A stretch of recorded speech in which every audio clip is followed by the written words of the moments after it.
Between July 1973 and October 1974, Formula One killed 4 of its drivers, 13 months. 4 deaths.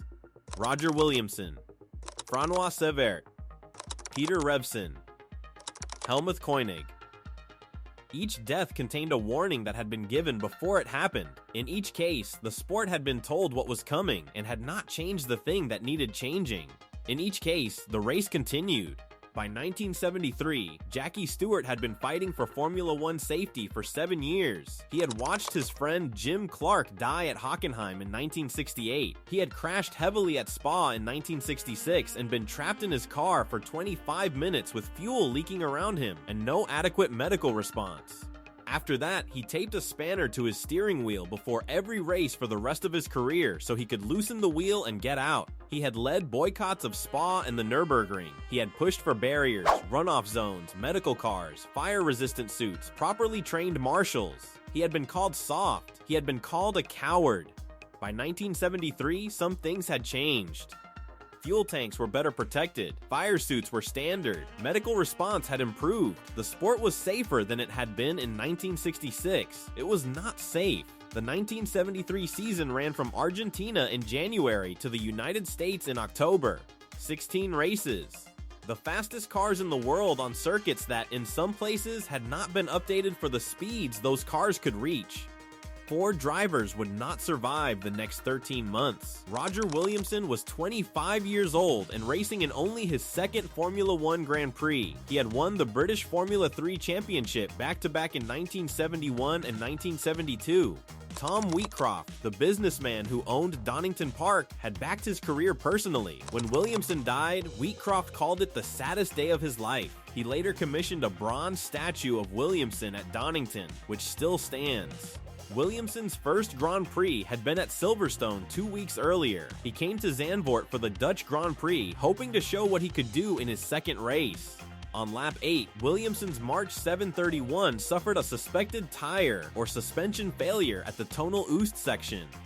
The car hit the barrier, was thrown into the air, landed upside down, slid across the track, and ruptured its fuel tank. A fire began. Williamson was not seriously injured by the impact. He was conscious. He was trapped upside down in the burning car. He was shouting for help. David Purley saw it happen. Purley stopped his own car, crossed the live track, and ran to Williamson. He tried to flip the car over with his hands. He grabbed a fire extinguisher from a marshal and sprayed the flames. He waved at passing cars to stop. None stopped. He shouted at the marshals at the corner to help. The marshals were poorly trained and badly equipped. They could not help effectively. The race continued around them. Drivers passed at full speed. The race continued. It was 8 minutes before fire tenders reached the scene. By then, Roger Williamson had died of asphyxiation not from the crash, but from inhaling the gases of the fire he was trapped in. A blanket was thrown over the burned-out car with Williamson still inside. The race continued. A sequence of photographs taken by Cornelis Muai of David Purley's rescue attempt won the photo sequence's first prize at the 1974 World Press Photo Awards. David Purley was awarded the George Medal for his bravery. He remained bitter for the rest of his life that the marshals had not helped. 4 years later, Purley would be in an accident of his own at Silverstone. A stuck throttle sent his car into a wall, decelerating from 108 miles per hour to 0 in 26 inches. The G-force was estimated at 179.8 G, one of the highest ever survived. He walked away from that one. He was not able to walk away from the memory of Zandvoort.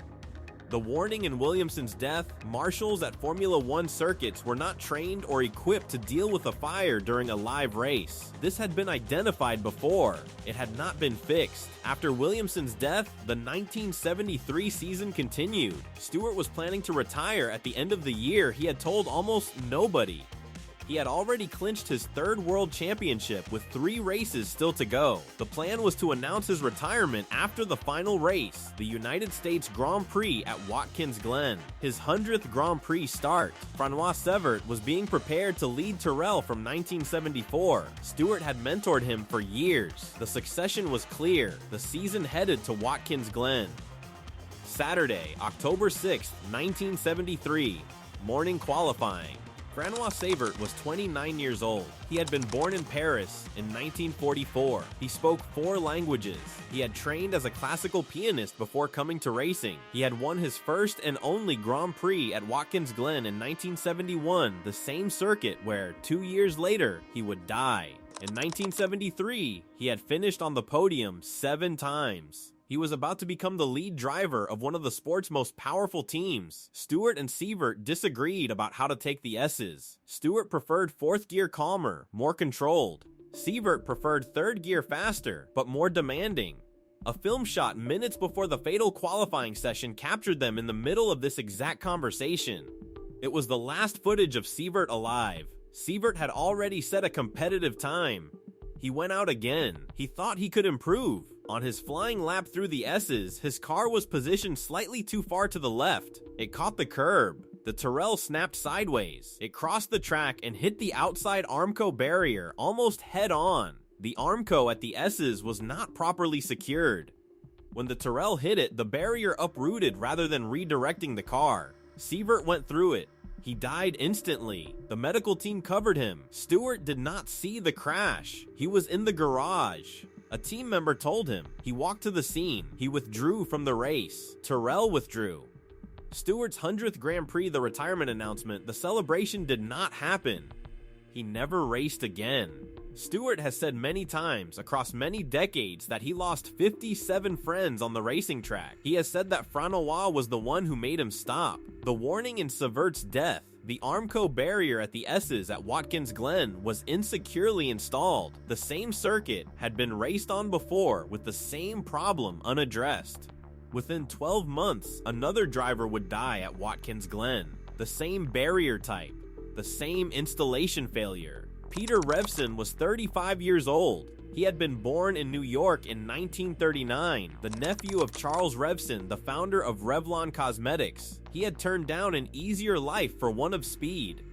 In 1973, he had won the British Grand Prix at Silverstone and the Canadian Grand Prix at Motorsport, back-to-back victories for McLaren. He was the last American-born driver to win a Formula One race. He remains so today.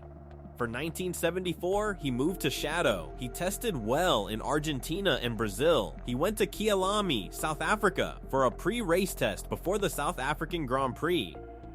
On March 22, 1974, Revson's Shadow DN3 suffered a front suspension failure at Barbecue Bend. The car went straight into the Armco barrier and caught fire. The car's designer, Tony Southgate, would later describe the cause as a premature failure of a front suspension component.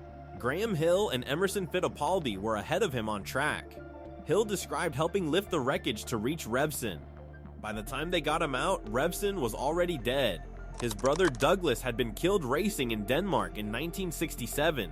Peter had kept racing. His replacement at Shadow was Tom Price. 3 years later, at the same South African Grand Prix, Tom Price died. The warning in Revson's death, suspension components in Formula One cars were failing catastrophically. The investigation produced no mandated standard across the sport. The season continued. Helmuth Koinigg was 25 years old. He had been born in Vienna in 1948. He had worked his way through Formula V and Formula Ford and sports cars to become the European Formula V champion in 1973. He had made his Formula One debut at the 1974 Austrian Grand Prix, his home race, and hadn't qualified.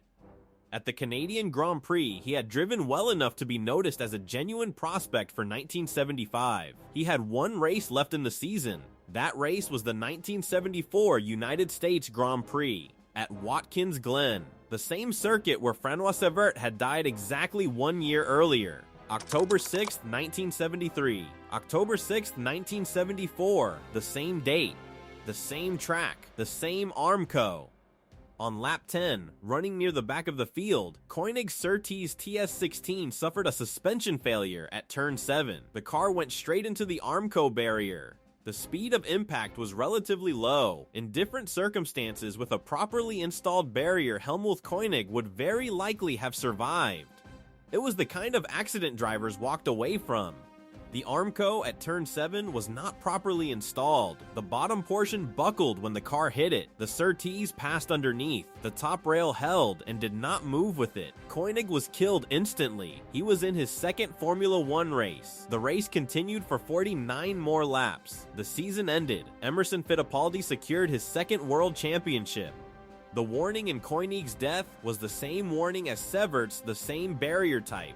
The same installation failure, the same circuit 12 months, and the same calendar date apart. After Cevert died, the Armco at Watkins Glen had been examined. Some work had been done. It was not enough. The governing body took no formal action after Koinigg's death.